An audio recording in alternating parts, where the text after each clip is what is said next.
هو مسلسل الطبيب المعجزة. الطبيب المعجزة ده هو بيتكلم عن دكتور مصاب بالتوحد.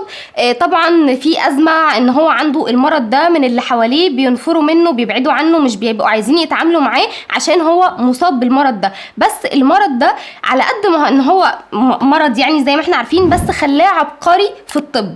بيبدأ ان هو يشوف حاجات دكاتره غيره مش قادرين يشوفها، يعني بيرسم الحاجات الاشعه والكلام ده جوه دماغه، بيحدد الرنين المغناطيسي والكلام ده كله جوه عقله من غير ما يستخدم الجهاز، فبيكتشف ايه هو المرض اللي موجود في المريض بدون ما يتحط على اشعه وكلام من ده.